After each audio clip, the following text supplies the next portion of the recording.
ਜਿਉਂਦੇ ਜੀ ਪੰਜਾਬੀ ਗਾਇਕ ਸਿੱਧੂ ਮੂਸੇਵਾਲੇ ਨੂੰ ਲੋਕਾਂ ਨੇ ਵਿਵਾਦਾਂ ਦੇ ਵਿੱਚ ਘੜੀਸਣੋਂ ਨਾ ਛੱਡਿਆ। ਹਰ ਛੋਟੇ ਵੱਡੇ ਵਿਵਾਦ ਦੇ ਨਾਲ ਉਹਦਾ ਨਾਂ ਜੁੜਦਾ ਰਿਹਾ।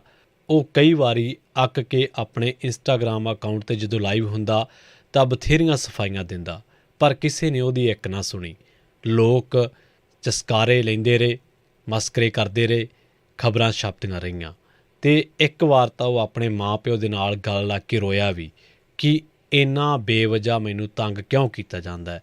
ਕਦੇ ਕਲਾਕਾਰਾਂ ਨਾਲ, ਕਦੇ ਗੈਂਗਸਟਰਾਂ ਦੇ ਨਾਲ ਮੈਨੂੰ ਕਿਉਂ ਜੋੜ ਕੇ ਦੇਖਿਆ ਜਾਂਦਾ ਹੈ। ਉਦੋਂ ਉਹਦੀ ਕਿਸੇ ਨੇ ਗੱਲ ਨਹੀਂ ਸੁਣੀ, ਪਰ ਅੱਜ ਅਸੀਂ ਜਿਹੜੀ ਗੱਲ ਕਰਨ ਜਾ ਰਹੇ ਹਾਂ ਇਹ ਖੁਦ ਜਾਂਚ ਦੇ ਵਿੱਚੋਂ ਸਾਹਮਣੇ ਆਈ ਹੈ। ਅਤੇ ਉਸ ਪਿਓ ਤੋਂ ਵੱਧ ਔਖਾ ਕੀ ਹੋ ਸਕਦਾ ਜਿਸ ਪਿਓ ਨੂੰ ਆਪਣੇ ਪੁੱਤ ਦੀ ਬੇਗੁਨਾਹੀ ਉਹਦੀ ਅੰਤਿਮ ਅਰਦਾਸ ਦੇ ਵਿੱਚ ਸਾਬਿਤ ਕਰਨੀ ਪਵੇ ਜਾਂ ਕਹਿ ਲਓ ਕਹਿਣੀ ਪਵੇ। ਉਹਨਾਂ ਨੇ ਸਟੇਜ ਤੋਂ ਜਦੋਂ ਲੋਕਾਂ ਦਾ ਧੰਨਵਾਦ ਕੀਤਾ ਸਰਦਾਰ ਬਲਕੌਰ ਸਿੰਘ ਸਿੱਧੂ ਨੇ, ਤਾਂ ਉਦੋਂ ਉਹਨਾਂ ਨੇ ਕਿਹਾ ਕਿ ਮੇਰੇ ਪੁੱਤ ਦਾ ਕਿਸੇ ਵੀ ਗੈਂਗਸਟਰ ਦੇ ਨਾਲ, ਕਿਸੇ ਵੀ ਗੈਰ ਸਮਾਜ ਅਨਸਰ ਦੇ ਨਾਲ ਕੋਈ ਵਾਹ ਵਾਸਤਾ ਨਹੀਂ ਹੈ। ਬੇਸ਼ੱਕ ਇਹ ਗੱਲਾਂ ਸਿੱਧੂ ਮੂਸੇਵਾਲਾ ਆਪਣੇ ਜਿਉਂਦੇ ਜੀ ਤਾਂ ਕਰਦਾ ਰਿਹਾ, ਪਰ ਉਹਦੇ ਜਾਣ ਤੋਂ ਬਾਅਦ ਲੋਕਾਂ ਨੂੰ ਅਹਿਸਾਸ ਜ਼ਰੂਰ ਹੋਇਆ ਕਿ ਕਈ ਵਿਵਾਦਾਂ ਦੇ ਵਿੱਚ ਉਸ ਦਾ ਨਾਂ ਜਾਣ-ਬੁੱਝ ਕੇ ਬੇਵਜ੍ਹਾ ਘੜੀਸਿਆ ਗਿਆ। ਅਤੇ ਉਹ ਕਹਿੰਦੇ ਕਿ ਜੇ ਮੇਰੇ ਪੁੱਤ ਦਾ ਕਿਸੇ ਨਾਲ ਕੋਈ ਵਾਧਾ ਵੱਟਾ ਹੋਵੇ, ਕਿਸੇ ਦਾ ਉਹਨੇ ਕੋਈ ਨੁਕਸਾਨ ਕੀਤਾ ਹੋਵੇ, ਤਾਂ ਸਾਨੂੰ ਬੇਸ਼ੱਕ ਨਰਕਾਂ ਦੇ ਵਿੱਚ ਢੋਈ ਵੀ ਨਾ ਮਿਲੇ। ਇੱਕ ਬੇਵੱਸ ਪਿਓ ਹੋਰ ਕਹਿ ਵੀ ਕੀ ਸਕਦਾ। ਪਰ ਅੱਜ ਜਿਹੜੀ ਅਸੀਂ ਗੱਲ ਕਰਨ ਜਾ ਰਹੇ ਹਾਂ ਉਹ ਬਿਲਕੁਲ ਉਹਨਾਂ ਦੀ ਗੱਲ ਦੇ ਨਾਲ ਹੀ ਜੁੜਦੀ ਹੈ। ਹੁਣ ਜਿਹੜੀ ਗੱਲ ਜਾਂਚ ਦੇ ਵਿੱਚ ਸਾਹਮਣੇ ਆਈ ਹੈ ਉਹ ਇਹ ਹੈ ਕਿ ਮੂਸੇਵਾਲੇ ਦਾ ਕਤਲ ਗੈਂਗਸਟਰਾਂ ਦੀ ਆਪਸੀ ਰੰਜਿਸ਼ ਦਾ ਨਤੀਜਾ ਸੀ। ਪਹਿਲਾਂ ਬੰਬੀਹਾ ਗੁੱਟ ਦੇ ਲੱਕੀ ਪਟਿਆਲ ਅਤੇ ਪੁੱਪੀ ਰਾਣਾ ਨੇ ਗੋਲਡੀ ਬਰਾੜ ਦੇ ਭਰਾ ਗੁਰਲਾਲ ਬਰਾੜ ਦਾ 11 ਅਕਤੂਬਰ 2020 ਦੇ ਵਿੱਚ ਚੰਡੀਗੜ੍ਹ ਦੇ ਇੰਡਸਟਰੀਅਲ ਏਰੀਆ ਦੇ ਵਿੱਚ ਕਤਲ ਕੀਤਾ। ਇਹ ਜਾਂਚ ਦੇ ਵਿੱਚ ਖੁਲਾਸਾ ਹੋਇਆ ਦਿੱਲੀ ਅਤੇ ਪੰਜਾਬ ਪੁਲਿਸ ਦੀ ਜਾਂਚ ਦੇ ਵਿੱਚ। ਫਿਰ ਗੋਲਡੀ ਨੇ ਆਪਣੇ ਭਰਾ ਦੇ ਕਤਲ ਦਾ ਬਦਲਾ ਲੈਣ ਦਾ ਐਲਾਨ ਕੀਤਾ। ਉਸ ਨੇ ਬਿਸ਼ਨੋਈ ਦੇ ਨਾਲ ਮਿਲ ਕੇ ਬੰਬੀਹਾ ਧੜੇ ਦੇ ਨਾਲ ਜੁੜੇ ਗੁਰਲਾਲ ਭਲਵਾਨ ਨੂੰ 18 ਫਰਵਰੀ 2021 ਦੇ ਵਿੱਚ ਫਰੀਦਕੋਟ ਦੇ ਜੁਬਲੀ ਚੌਂਕ ਨੇੜੇ ਗੋਲੀਆਂ ਮਰਵਾ ਕੇ ਆਪਣੇ ਭਰਾ ਦੇ ਕਤਲ ਦਾ ਬਦਲਾ ਲੈ ਲਿਆ। ਇਸ ਤੋਂ ਬਾਅਦ ਬੰਬੀਹਾ ਗਰੁੱਪ ਨੇ 7 ਅਗਸਤ 2021 ਦੇ ਵਿੱਚ ਵਿੱਕੀ ਮਿੱਡੂ ਖੇੜਾ ਨੂੰ ਮੋਹਾਲੀ ਦੇ ਵਿੱਚ ਮਰਵਾ ਦਿੱਤਾ। ਬਿਸ਼ਨੋਈ ਗਰੁੱਪ ਨੇ ਹੁਣ ਮੂਸੇਵਾਲੇ ਨੂੰ ਨਿਸ਼ਾਨਾ ਬਣਾ ਕੇ ਇਸ ਗੱਲ ਦਾ ਬਦਲਾ ਲੈਣ ਦਾ ਦਾਅਵਾ ਕੀਤਾ ਹੈ। ਪੁਲਿਸ ਜਾਂਚ ਦੇ ਵਿੱਚ ਵੀ ਕਈ ਗੱਲਾਂ ਵਿੱਕੀ ਮਿੱਡੂ ਖੇੜੇ ਦੇ ਕਤਲ ਦੀਆਂ ਸ਼ਗਨਪ੍ਰੀਤ ਦੇ ਰਾਹੀਂ ਸਿੱਧੂ ਮੂਸੇਵਾਲੇ ਦੇ ਨਾਲ ਜੋੜੀਆਂ ਗਈਆਂ। ਪਰ ਹੁਣ ਜਾਂਚ ਇਹ ਦਾਅਵਾ ਕਰਦੀ ਹੈ ਕਿ ਪੰਜਾਬੀ ਗਾਇਕ ਸਿੱਧੂ ਮੂਸੇਵਾਲੇ ਨੂੰ ਕਰੀਬ 60 ਗੈਂਗਸਟਰਾਂ ਅਤੇ ਉਹਨਾਂ ਦੇ ਹਮਾਇਤੀਆਂ ਨੇ ਸਾਜ਼ਿਸ਼ ਘੜ ਕੇ ਨਿਸ਼ਾਨਾ ਬਣਾਇਆ। ਹਾਲਾਂਕਿ ਮੂਸੇਵਾਲਾ ਖੁਦ ਕਿਸੇ ਵੀ ਅਪਰਾਧਿਕ ਸਰਗਰਮੀ ਦੇ ਵਿੱਚ ਸ਼ਾਮਲ ਨਹੀਂ ਸੀ। ਦਿੱਲੀ ਅਤੇ ਪੰਜਾਬ ਦੀ ਪੁਲਿਸ ਦੀ ਜਾਂਚ ਦੇ ਵਿੱਚ ਹੁਣ ਇਹ ਖੁਲਾਸਾ ਹੋਇਆ ਕਿ ਮੂਸੇਵਾਲੇ ਦਾ ਕਤਲ ਗੈਂਗਸਟਰਾਂ ਦੀ ਆਪਸੀ ਦੁਸ਼ਮਣੀ ਦਾ ਨਤੀਜਾ ਸੀ। ਸਿੱਧੂ ਮੂਸੇਵਾਲੇ ਦਾ ਕਤਲ ਦੇ ਕਾਰਨਾਂ ਅਤੇ ਦੋਸ਼ੀਆਂ ਦਾ ਪਰਦਾਫਾਸ਼ ਕਰਨ ਦੇ ਲਈ ਦਿੱਲੀ ਪੁਲਿਸ ਦੇ ਵਿਸ਼ੇਸ਼ ਆਪਰੇਸ਼ਨ ਸੈੱਲ ਅਤੇ ਅਗਵਾਈ ਦੇ ਹੇਠ 400 ਅਤੇ ਪੰਜਾਬ ਪੁਲਿਸ ਦੇ 200 ਮੁਲਾਜ਼ਮਾਂ ਨੇ ਦਿਨ ਰਾਤ ਇੱਕ ਕਰ ਦਿੱਤਾ ਹੈ। ਮਸ਼ਕੂਕਾਂ ਦੀਆਂ ਪੈੜਾਂ ਨੱਪਣ ਦੇ ਲਈ ਲੱਖਾਂ ਫੋਨਾਂ ਦੇ ਡੇਟਿਆਂ ਨੂੰ ਖੰਗਾਲਿਆ ਗਿਆ ਅਤੇ ਇੰਟਰਨੈਟ ਜਾਂ CCTV ਰਾਹੀਂ ਸ਼ੂਟਰਾਂ ਦੀ ਪਛਾਣ ਕੀਤੀ ਗਈ।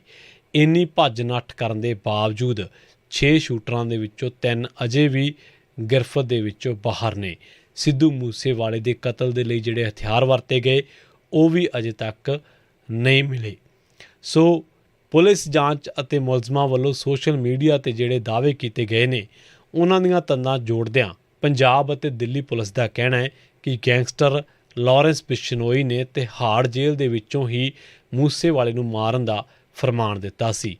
4 ਲੋੜੀਂਦੇ ਗੈਂਗਸਟਰਾਂ ਕੈਨੇਡਾ ਆਧਾਰਿਤ ਗੋਲਡੀ ਬਰਾੜ, ਸਚਿਨ ਬਿਸ਼ਨੋਈ ਅਤੇ ਅਨਮੋਲ ਬਿਸ਼ਨੋਈ ਨੇ ਪੰਜਾਬੀ ਗਾਇਕ ਨੂੰ ਮਾਰਨ ਦੀ ਸਕੀਮ ਘੜੀ ਸੀ।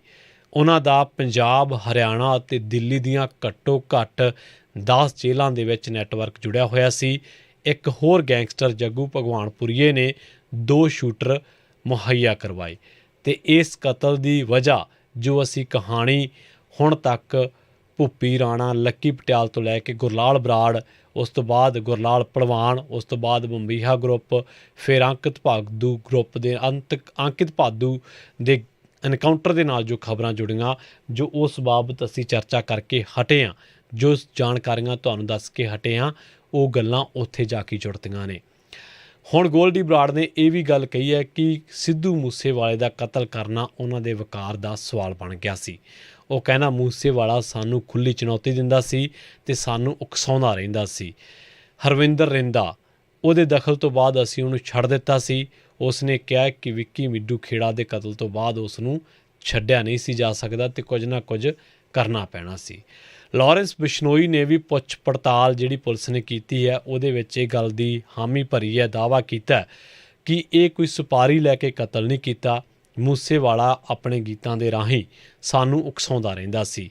ਉਸ ਨੇ ਆਪਣੇ ਇੱਕ ਗੀਤ ਦੇ ਵਿੱਚ ਬੰਬੀਹਾ ਗਰੁੱਪ ਦਾ ਗੁਣਗਾਨ ਵੀ ਕੀਤਾ। ਲਾਰੈਂਸ ਨੇ ਕਿਹਾ ਕਿ ਉਸ ਦੇ ਗੀਤਾਂ ਦੇ ਕੁਝ ਬੋਲ ਉਹਨਾਂ ਦੇ ਮੂੰਹ 'ਤੇ ਚਪੇੜ ਵਾਂਗ ਸਨ। ਉਹ ਹਮੇਸ਼ਾ ਸਾਨੂੰ ਹਮਲਾ ਕਰਨ ਦੀ ਸ਼ਰੇਆਮ ਚੁਣੌਤੀ ਦਿੰਦਾ ਸੀ। ਆਪਣਾ ਵਕਾਰ ਬਹਾਲ ਰੱਖਣ ਦੇ ਲਈ ਅਸੀਂ ਇਹ ਕਤਲ ਕੀਤਾ। ਤੁਸੀਂ ਤਾਂ ਕਤਲ ਕਰ ਦਿੱਤਾ, ਪਰ ਉਸ ਮਾਂ ਦਾ ਪੁੱਤ ਕਿੱਥੋਂ ਮੁੜੂਗਾ ਜਿਹੜੀ ਹਰ ਰੋਜ਼ ਉਹਦੀ ਰਾਹ ਤੱਕਦੀ ਹੈ। 10 ਜੇਲ੍ਹਾਂ ਦੇ ਵਿੱਚ ਨੈਟਵਰਕ ਜੁੜਿਆ ਹੋਇਆ ਸੀ।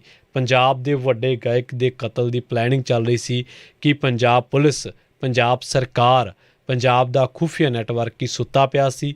60 ਗੈਂਗਸਟਰ ਇੱਕ ਬੰਦੇ ਨੂੰ ਮਾਰਨ ਦੇ ਲਈ ਜਿਹੜਾ ਉਹ ਦਿਨ ਰਾਤ ਪਲੈਨਿੰਗ ਕਰ ਰਹੇ ਸੀ ਕਿ ਖੁਫੀਆ ਤੰਤਰ ਨੂੰ ਇਹਦੀ ਕੋਈ ਸੂਹ ਨਹੀਂ ਸੀ, ਕਿ ਪੰਜਾਬ ਸਰਕਾਰ ਦੀ ਕੋਈ ਜ਼ਿੰਮੇਵਾਰੀ ਨਹੀਂ ਸੀ ਬਣਦੀ ਕਿ ਜਿਹੜੇ ਬੰਦੇ ਨੂੰ 3 ਸਾਲਾਂ 'ਚ 23 ਧਮਕੀਆਂ ਮਿਲੀਆਂ, ਜਿਹੜੇ ਬੰਦੇ ਦੇ 50-60 ਬੰਦੇ ਮਗਰ ਲੱਗੇ ਰਹੇ, ਜਿਹੜੇ ਬੰਦੇ ਦੇ ਅੱਜ ਕਤਲ ਨੂੰ ਸੁਲਝਾਉਣ ਦੇ ਲਈ 400 ਦਿੱਲੀ ਪੁਲਿਸ ਦਾ, 200 ਪੰਜਾਬ ਪੁਲਿਸ ਦਾ ਮੁਲਾਜ਼ਮ ਦਿਨ ਰਾਤ ਇੱਕ ਕਰ ਰਿਹਾ ਕਿ ਉਹ ਬੰਦੇ ਨੂੰ ਪਹਿਲਾਂ ਪ੍ਰੋਟੈਕਟ ਨਹੀਂ ਸੀ ਕੀਤਾ ਜਾ ਸਕਦਾ। ਸੋ ਅੱਜ ਦੀ ਘੜੀ ਜੋ ਗੱਲਾਂ ਅਸੀਂ ਕਰ ਰਹੇ ਹਾਂ, ਜੋ ਪੁਲਿਸ ਨੇ ਆਪਣੀ ਜਾਂਚ ਦੇ ਵਿੱਚ ਦਾਅਵੇ ਕੀਤੇ ਹੈ, ਉਹਨਾਂ ਗੱਲਾਂ ਤੋਂ ਸੁਣ ਕੇ ਤਾਂ ਇਉਂ ਹੀ ਲੱਗਦਾ ਕਿ ਇਹ ਜਿਹੜਾ ਪ੍ਰਸ਼ਾਸਨਿਕ ਤੰਤਰ ਹੈ ਇਹ ਸਾਰਾ ਮੂਕ ਦਰਸ਼ਕ ਬਣਿਆ ਰਿਹਾ ਤੇ ਰਹਿੰਦੀ ਖੂੰਹਦੀ ਕਸਰ ਸਿਕਿਉਰਿਟੀ ਦੇ ਵਿੱਚ ਜਿਹੜੀ ਕਟੌਤੀ ਕੀਤੀ ਉਹਦਾ ਜੋ ਪ੍ਰਚਾਰ ਕੀਤਾ ਗਿਆ ਉਹਨੇ ਕੱਢ ਦਿੱਤੀ। ਅੱਜ ਜੋ ਵੀ ਹੋ ਜਾਵੇ, ਪਰ ਮਾਪਿਆਂ ਨੂੰ ਉਹਨਾਂ ਦਾ